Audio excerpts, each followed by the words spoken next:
हम सब इस बात के जानकार हैं, हमें पता है कि दिखावे के लिए अकाली दल और भारतीय जनता पार्टी यानी कि एसएडी और बीजेपी का गठबंधन टूट गया और अकाली दल ने बीजेपी का साथ छोड़ दिया। लेकिन मैं आपको पूरी जिम्मेदारी से यह बताना चाहता हूं और मैं अभी प्रूफ करूंगा कि आज भी अकाली दल और बीजेपी का गठबंधन अलायंस पंजाब में बरकरार है। पूरी तरीके से बीजेपी और अकाली दल साथ मिलकर इलेक्शंस लड़ रहे हैं और इनकी अलायंस जो एक एक्सप्लिसिट अलायंस थी, अब वो एक इंप्लिसिट अलायंस बन गई है। विजिबल अलायंस एक इनविजिबल अलायंस बन गई है, लेकिन आज भी उनकी अलायंस जारी है। हम सब ये बात जानते हैं कि जब से ये 3 काले कानून केंद्र में बैठी भाजपा सरकार, मोदी सरकार लाई, तब से लेकर आज तक भाजपा के नेताओं को, बीजेपी के आगुओं को, फॉर्मर मंत्रियों को, एमएलएस को, चुने हुए इलेक्टेड रिप्रेजेंटेटिव्स तक को पिंडों में वड़ने नहीं दिया जा रहा, जाने तक नहीं दिया जा रहा। लोग उन्हें अपने गली मोहल्ले में नहीं देखना चाहते, दरवाजा नहीं खोलते हैं, उनकी शक्ल तक नहीं देखना चाहते। इतनी नफरत हमारे पंजाब सूबे के हम सब लोग बीजेपी से करते हैं। तो बीजेपी जब डायरेक्टली सामने आकर इलेक्शन नहीं लड़ पा रही है, डायरेक्टली प्रत्यक्ष रूप से लोगों के बीच जाकर वोट नहीं मान पा रही है, तो बीजेपी ने फैसला लिया और बीजेपी ने यह फैसला लिया कि वो अपने सारे लीडर्स को, सारे आगुओं को, नेताओं को, वर्कर को, काडर को पूरी तरीके से lock, stock and barrel Akali Dal में शिफ्ट कर देंगे। आप देख रहे हैं कि बीते कुछ हफ्तों से लगातार शिरोमणि अकाली दल बीजेपी के नेताओं का स्वागत करके उन्हें अपनी पार्टी में ला रहा है। हमने देखा बीते कुछ दिनों में कई सारे पूर्व विधायक, फॉर्मर एमएलएस बीजेपी के साथ अकाली दल को ज्वाइन किया उन्होंने। बीजेपी के कई बड़े नेता आज, जिसमें फॉर्मर मिनिस्टर और एमएलए अनिल जोशी जी हैं अमृतसर से, वो आज शिरोमणि अकाली दल जा रहे हैं। मोहित गुप्ता जा रहे हैं, कमल चैट्टी जा रहे हैं, आरडी शर्मा जा रहे हैं, राजकुमार गुप्ता जा रहे हैं, सुरिंदर शिंडी प्रधान जा रहे हैं, सरदार हरजीत सिंह भुल्लर साहब जा रहे हैं, अमन आर्य जा रहे हैं, सुमित शास्त्री जा रहे हैं, विक्रम लक्की जा रहे हैं, विक्रम आर्य जा रहे हैं। इनमें कुछ जनरल सेक्रेटरी हैं बीजेपी के, कोई प्रधान रहा बीजेपी का, कोई सचिव है बीजेपी का, कोई एमएलए रहा बीजेपी का, कोई मंत्री रहा बीजेपी का। यानी कि पूरी तरीके से lock, stock and barrel BJP अपनी पार्टी छोड़ ये नेता अकाली दल में शिफ्ट हो रहे हैं।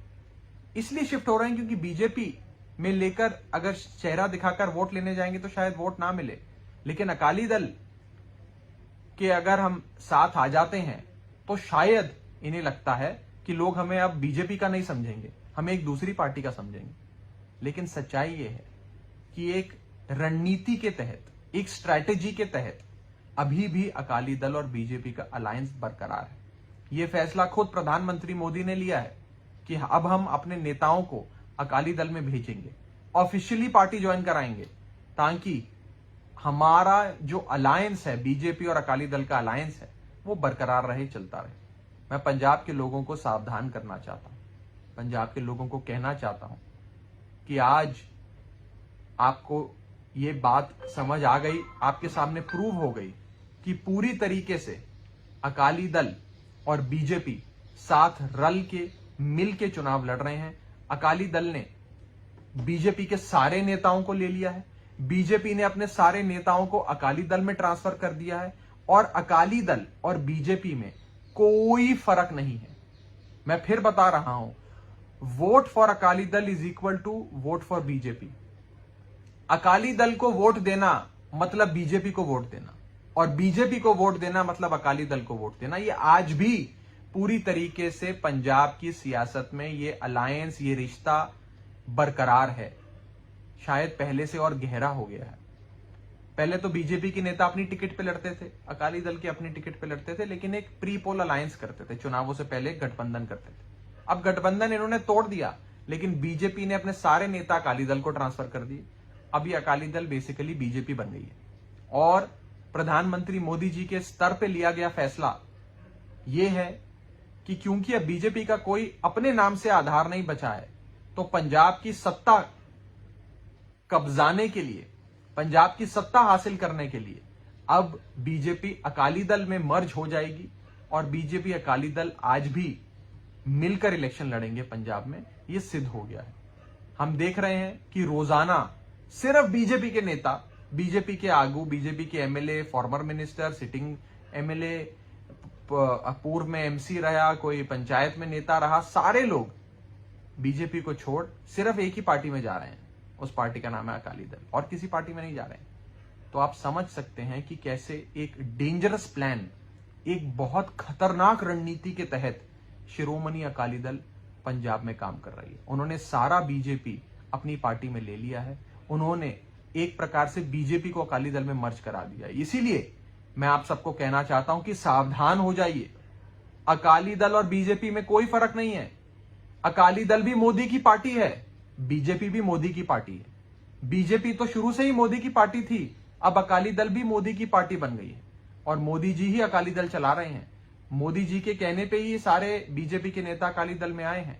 Vote for Akali Dal is equal to vote for BJP, ये आज की सच्चाई है और ये सिद्ध हो गया है। लगातार जो ज्वाइनिंग्स अकाली दल में हो रही हैं उनसे, आज की भी ये लंबी फहरिस्त है जिसमें हम सबने देखा कि कई नेता, दर्जनों नेता, बीजेपी के बड़े स्तर के नेता अपने सारे कार्यकर्ताओं, वर्कर्स, काडर के साथ आज अकाली दल में शामिल हो गए। तो अब हमें सावधान रहना है और अकाली दल और बीजेपी की इस खतरनाक अलायंस, इस खतरनाक रणनीति से आगाह रहना है। ऐसी ही मैं को कामना करता हूं कि हम सब इनसे आगाह रहें। खतरनाक अलायंस है और इससे बच के हम सब चलें। बहुत बहुत शुक्रिया। एक बड़ी इंपॉर्टेंट डेवलपमेंट हुई है। हम सब इस बात के जानकार हैं, हमें पता है कि दिखावे के लिए अकाली दल और भारतीय जनता पार्टी यानी कि एसएडी और बीजेपी का गठबंधन टूट गया और अकाली दल ने बीजेपी का साथ छोड़ दिया। लेकिन मैं आपको पूरी जिम्मेदारी से यह बताना चाहता हूं और मैं अभी प्रूफ करूंगा कि आज भी अकाली दल और बीजेपी का गठबंधन, अलायंस पंजाब में बरकरार है। पूरी तरीके से बीजेपी और अकाली दल साथ मिलकर इलेक्शंस लड़ रहे हैं और इनकी अलायंस जो एक एक्सप्लिसिट अलायंस थी, अब वो एक इंप्लिसिट अलायंस बन गई है। विजिबल अलायंस एक इनविजिबल अलायंस बन गई है, लेकिन आज भी उनकी अलायंस जारी है। हम सब ये बात जानते हैं कि जब से ये 3 काले कानून केंद्र में बैठी भाजपा सरकार, मोदी सरकार लाई, तब से लेकर आज तक भाजपा के नेताओं को, बीजेपी के आगुओं को, फॉर्मर मंत्रियों को, एमएलएस को, चुने हुए इलेक्टेड रिप्रेजेंटेटिव्स तक को पिंडों में वड़ने नहीं दिया जा रहा, जाने तक नहीं दिया जा रहा। लोग उन्हें अपने गली मोहल्ले में नहीं देखना चाहते, दरवाजा नहीं खोलते हैं, उनकी शक्ल तक नहीं देखना चाहते। इतनी नफरत हमारे पंजाब सूबे के हम सब लोग बीजेपी से करते हैं। तो बीजेपी जब डायरेक्टली सामने आकर इलेक्शन नहीं लड़ पा रही है, डायरेक्टली प्रत्यक्ष रूप से लोगों के बीच जाकर वोट नहीं मान पा रही है, तो बीजेपी ने फैसला लिया और बीजेपी ने यह फैसला लिया कि वो अपने सारे लीडर्स को, सारे आगुओं को, नेताओं